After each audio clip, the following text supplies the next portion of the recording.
how is the growth of basketball doing around the world? After the U.S. just whipped everybody for the last 3 weeks or so, you gotta ask yourself, really, has much changed? Let's get into it.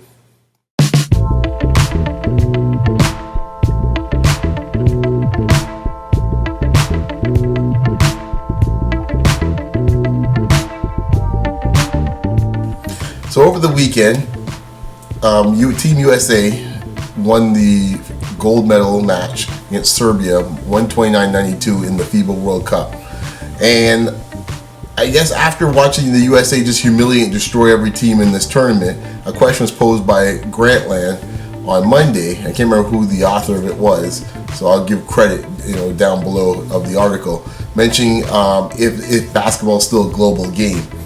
I thought the question was ridiculous because it is a global game. It's the second most popular sport in the world. Everyone plays all around the world, from China to Canada to USA to France, to Australia. Never mind a ton of different African nations that play. So I thought it was really silly to say that, to pose that question, even though the U.S. did humiliate everyone with pretty much, I would say they're not even a B squad, they're C squad. Maybe even their D squad if you look at some of the players on there. I mean, would Fareed be on the A or B teams or even the C teams? Maybe. I doubt it starting at power forward. Definitely not.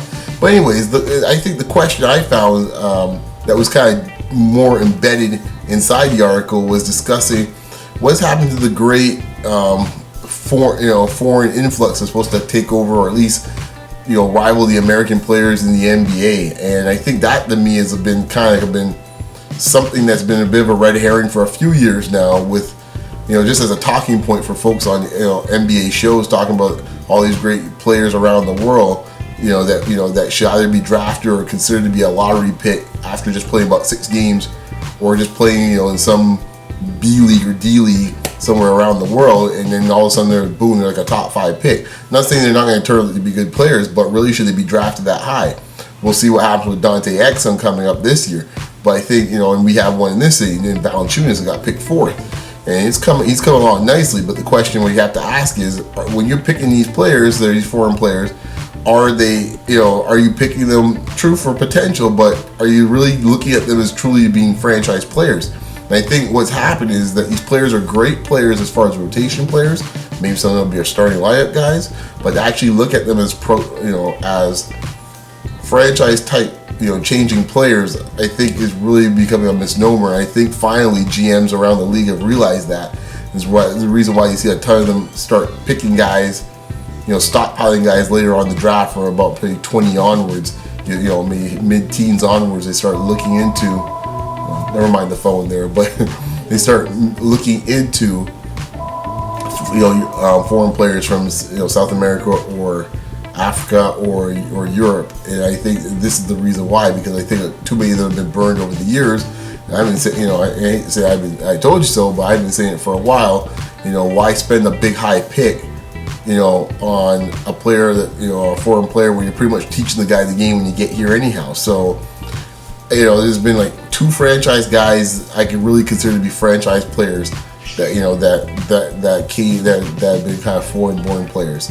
And I'm not counting Canada to some extent, because these guys are coming from Canada playing in the U.S. College system. So I am talking about more, in this case, Paul Gasol and Dirk Nowitzki. I after you get past that, it gets a little slim. Yeah, Marc Gasol, you can say, is a key factor, obviously, in Memphis, but is he the franchise guy?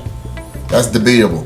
Yeah, and then after you get past that, it's pretty much it's barren, it's a desert. So it does make things interesting to find out where things move forward after what's happened in the FIBA championships this year, how people look at the talent around the world and how they go and respond to it accordingly when it comes to free agency, when it comes to drafting, and when it comes to situations where if you're looking to do buyouts for contracts, when you're buying out a guy like the guy from Chicago is coming over, are